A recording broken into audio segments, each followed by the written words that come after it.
PC Lovers. Oke, ketemu lagi dengan kita bincang bareng dokter, bahas seputar permasalahan kulit ataupun ngobrol tentang dunia estetik ya dok ya.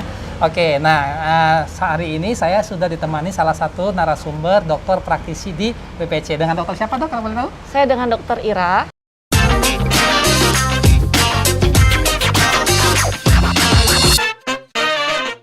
Oke, dengan dokter Ira. Nah, kita hari ini akan bahas nih dok ya, salah satu mungkin tren nih. Tren buat orang-orang yang ingin mendapatkan hidung yang lebih mancung nih ya kan. Tapi mungkin belum mengenal banget nih metodenya seperti apa, aman atau enggaknya. Nah, hari ini kita akan bahas nih bersama dengan dokter Ira tentang salah satu metode nose thread lift. Nah, kalau boleh tahu nih dok ya, metode nose thread lift ini prosesnya tuh seperti apa sih dok?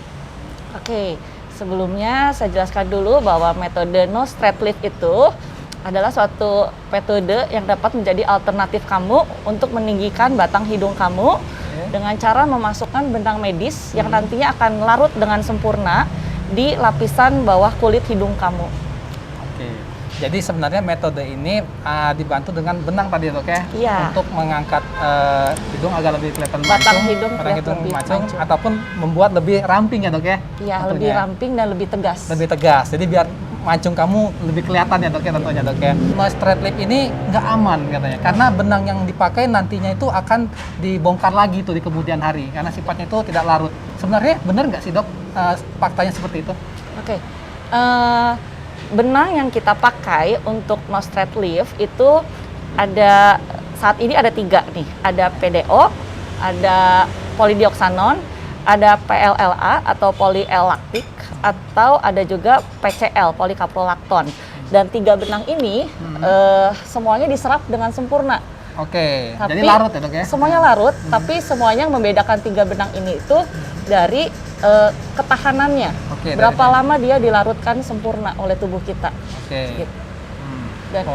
Dan ini tuh termasuk aman gitu. Jadi nantinya akan dikeluarkan lagi tidak perlu gitu, karena nanti akan diserap sempurna oleh tubuh kita. Oke, jadi memang beberapa benang ini memang terserap oleh tubuh, karena memang di dunia medik bukan hal yang baru ya benang diserap sama tubuh, karena yang biasanya sering operasi ya dok ya. Betul. Kan ada benang-benang khusus memang yang nggak perlu dikeluarkan, tapi dia akan larut sendiri dan terserap oleh tubuh ya dok ya. Iya, betul. Dan mungkin ada juga beberapa di Wijaya sendiri ya dok ya, benang-benang kita itu mengandung kolagen ya dok ya. Jadi nggak cuma membuat efek pengencangan, tapi bisa buat peremajaan kulit juga ya? Iya, jadi benang yang dipakai ini sebenarnya merangsang kolagen nantinya gitu. Jadi kayak ketika benang dimasukkan, nanti lama-kelamaan si benang ini akan merangsang kolagen yang membuat si hidungnya terlihat lebih tinggi. Oke. Gitu. Jadi sebenarnya buat kalian yang mungkin sempat ragu ya terkait metode nose thread lift ini, sebenarnya ini aman sekali karena dikerjakan juga oleh dengan dokter profesional ya dok ya, di tempat yang memang steril dan menggunakan bahan baku benang yang sudah bisa terserap tubuh. Cuma tapi mungkin dari segi ketahanannya aja ya dok ya. Ketahanannya beda-beda, betul. Nah, berbicara ketahanan nih dok ya, kira-kira tuh berapa lama sih ketahanan benang ini bisa bertahan untuk membuat hidung tampil lebih mancung? Karena ada 3 jenis benang tadi 3 kan dok jenis ya? benang, oke. Kalau mulai dari yang PDO atau polydioxanon itu larut sempurna sekitar 6-8 bulan. Oke. Nah, untuk yang polyl-lactic itu 1-1,5 tahun dia sudah larut sempurna. Oke. Untuk yang polycaprolacton itu lebih lama lagi. Itu di 1,5 sampai 2 tahun dia sudah larut sempurna. Oke. Untuk perulangannya nih dok, kira-kira tadi kan kita udah tahu tuh waktu umur benang tadi berbeda-beda ya dari jenisnya tadi. Nah, kira-kira kalau misalnya melakukan perulangan itu seperti apa dok? Bisa nggak di tempat yang sama gitu? Oke. Kalau untuk nose thread lift ya jelas kita melakukan tempat yang sama di lapisan kulit yang sama. Tapi untuk mengulangnya berapa lama itu tergantung dari space kulit kita, space antara tulang dengan kulit kita. Kalau misalnya jaraknya udah 1 kali tindakan udah cukup padat, itu diulangnya bisa nanti, bisa ketika benangnya sudah larut atau ketika kalau kita pegang dia sudah ada jaraknya. Itu boleh dilakukan pengulangan. Ada juga yang misalnya dengan teknik nyicil, contohnya. Ada teknik nyicil ya? Nyicil. Jadi bukan rumah sama mobil doang yang bisa dicicil ya? Jadi contohnya ketika dilakukan tindakan pertama, saya nggak mau banyak-banyak dok, saya mau masukkan benangnya cuma 2 atau 3. Nah itu padahal seharusnya mungkin pada pada hidung si pasien itu dia memerlukan benang contohnya 5 atau 6. Tapi pada tindakan pertama, pasien ini memasukkan hanya 3 benang. Nah, itu bisa dilakukan penambahan benang untuk mendapatkan hasil yang lebih baik itu di 1 atau 2 bulan ketika si luka yang pertamanya sudah menutup dan sudah tidak ada bengkak.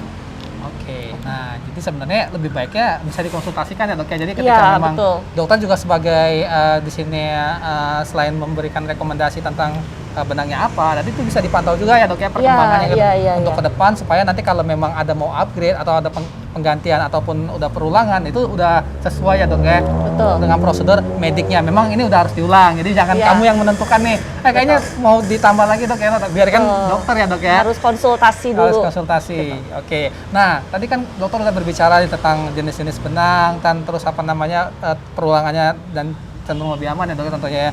Nah, kalau seandainya dikombinasi nih dok, atau kira-kira berapa banyak benangnya yang bisa dipakai supaya hasilnya lebih maksimal, itu tipsnya dari dokter seperti apa tuh? Oke, jadi gini, untuk yang kombinasi bisa dengan tindakan filler. Oke. Nah, untuk tindakan kombinasi dengan tindakan filler itu tergantung dari tipe hidungnya. Jadi kalau misalnya ada hidung yang lapisan kulitnya tipis sekali gitu, jadi udah tipis dan pendek sekali, jadi si jembatan hidungnya tuh nggak ada. Nah, itu biasanya kita lakukan dulu filler, tindakan filler dulu. Oke. Yang berfungsi sebagai fondasi ketika dilakukan nantinya untuk tindakan benang tuh dia lebih bagus. Jadi nggak tipis, nggak jiplak gitu. Nah, kalau untuk berapa banyak jumlah benang yang dipakai itu tergantung. Jadi ada yang hidungnya sudah tinggi, dia kadang memerlukan 1 benang pun sudah cukup tegas gitu. Tapi ada yang hidungnya pendek tapi lapisan kulitnya tebal, itu bisa dilakukan 3 sampai 6 benang, bahkan ada yang 9 benang juga oke, selama dia space hidungnya bagus. Jarak antara kulit dengan tulangnya tebal. Jadi sebenarnya melihat case-nya itu balik ke personal masing-masing orang ya dok Betul, ya. Jadi betul, memang beda-beda. Tergantung nanti si kondisi si pasien ketika nanti berkonsultasi dengan dokter ya dok ya. Betul. Baru bisa ditentukan apakah penggunaan benangnya akan lebih banyak atau harus dikombinasikan atau dia bisa dengan 1 benang saja tadi ya dok ya. Betul. Tentunya. Nah, ini biasanya yang banyak banget nih dipikirkan orang nih setelah udah tahu metodenya, ternyata ini aman dan bisa banget nih dilakukan untuk menjadi pilihan metode mancungin hidung atau bikin hidung lebih ramping. Harganya dok, oke. Kira-kira estimasinya nih ya, harganya itu di kisaran berapa tuh dok? Harganya bisa mulai dari 1 juta. 1 juta? 1 juta dia sudah mulai. Itu dengan tipe benang yang PDO. Kalau untuk tipe benang yang PCL itu mulai di 1,5. Oke, jadi buat kalian sih sebenarnya ini masih harga yang terjangkau ya dok ya tentunya. Apalagi kalau pemakaian benangnya nggak terlalu banyak mungkin ya dok ya, mungkin hanya butuh 1 atau 2 benang gitu. Jadi worth it lah ya dok ya dengan waktu bertahannya bisa sampai 2 tahun ya dok ya. Oke, nah setelah melakukan teknik tanam benang ini dok ya, mungkin ada nggak sih yang bisa dokter kasih tipsnya tuh untuk perawatannya setelah melakukan teknik tanam benang ini, mungkin biar terjaga lebih awet, itu seperti apa dok? Oke, kalau untuk perawatannya sebenarnya yang paling penting itu dijaga agar lubang bekas jarumnya itu tidak terkena air, terkena krim, dan diusahakan sih pakai betadine dulu ya. Biasanya sih kalau untuk dari saya sih saya menganjurkan untuk 3 hari dia pakai betadine dulu di lubangnya. Oke. Gitu.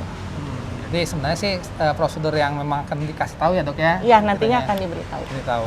Nah, buat kalian nih yang udah penasaran, mau nyoba nih ya, atau memang mau konsultasi dulu nih bersama Dokter Ira. Dokter Ira berpraktek di BPJ Cabang Bandung. Nah, di mana aja tuh dok praktek dokter? Oke, saya praktek di Wijaya Cabang Kopo, Sumantri, dan Karapitan. Oke, nah untuk info lebih lanjut hari dan jamnya nanti kalian bisa DM ke IG WPC Cabang Bandung ya dok ya, tentunya. Oke, nah mungkin itu saja dok. Terima kasih banget nih untuk informasinya, sangat bermanfaat. Jadi buat kalian yang masih ragu-ragu atau yang tadinya nggak tahu tentang metode noise thread lip, sekarang sudah terjawab dan jangan takut lagi ya dok ya tentunya ya. Karena ini dijamin aman dengan bahan yang memang berkualitas dan dikerjakan dengan dokter ahli tentunya dok ya. Oke, sampai di sini saja pembahasan pada hari ini dan see you, bye.